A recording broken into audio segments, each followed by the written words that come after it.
আসসালামু আলাইকুম। রমজান স্পেশাল পর্বে আজকে আমি আপনাদের সাথে শেয়ার করব একের ভিতর দুয়ের স্বাদ পাবেন এমন একটা রেসিপি। আর সেটা হচ্ছে আলু আর বেগুনি একসাথে। ইফতারের জন্য আপনারা এভাবে খুব সহজ উপায়ে তৈরি করে নিতে পারবেন। আশা করছি আজকের এই সহজ রেসিপি আপনাদের সবার কাছে অনেক বেশি ভালো লাগবে। প্রথমে বেসনের ব্যাটার তৈরি করে নিচ্ছি। এজন্য একটা বাটিতে নিয়ে নিচ্ছি 1 কাপ বেসন।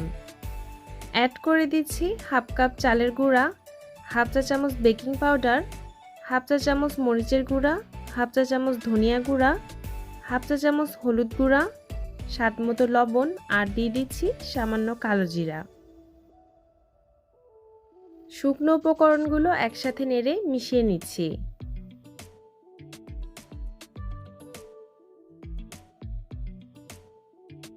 এবার অল্প অল্প করে পানি দিয়ে ব্যাটার তৈরি করে নিচ্ছি। পানিটা একেবারে দেওয়া যাবে না, অল্প অল্প করে পানি দিয়ে নেড়ে মিশিয়ে নিতে হবে।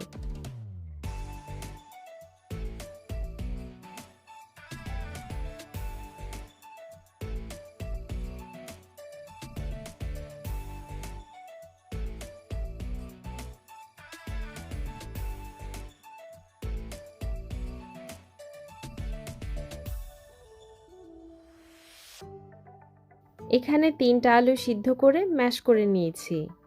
অ্যাড করে দিচ্ছি হাফ কাপ পেঁয়াজ বেরেস্তা, হাফ চা চামচ চিলি ফ্লেক্স, স্বাদ মতো লবণ আর দিয়ে দিচ্ছি পরিমাণ মতো ধনিয়া পাতা কুচি। এবার সবকিছু একসাথে মেখে নিচ্ছি।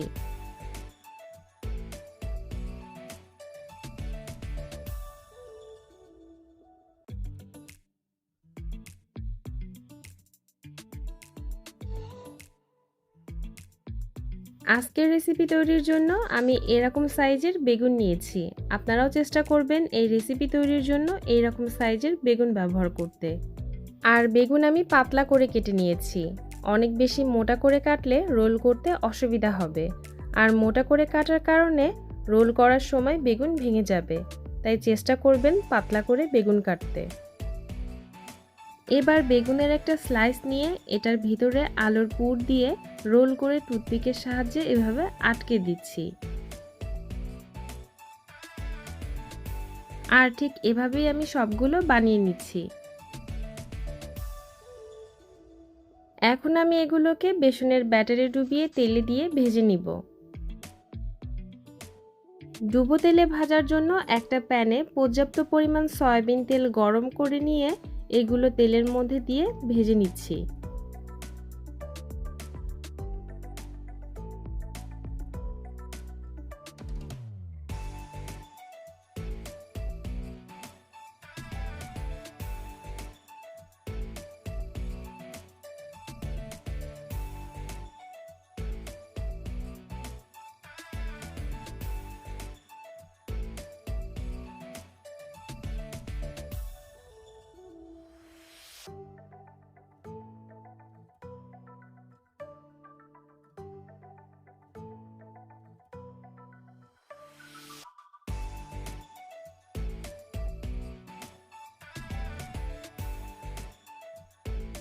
ঠিক যখন এরকম একটা কালার চলে আসবে তখন তেল ঝরিয়ে উঠিয়ে নিচ্ছি। বেগুন আর আলু দিয়ে তৈরি হয়ে গেল খুবই মজাদার একটা ডিফারেন্ট ইফতার আইটেম। আশা করছি আজকের এই সহজ রেসিপি আপনাদের কাছে ভালো লেগেছে। রেসিপি ভালো লাগলে অবশ্যই লাইক কমেন্ট করতে ভুলবেন না। আপনাদের একটা লাইক কমেন্টই আমার অনুপ্রেরণার উৎস।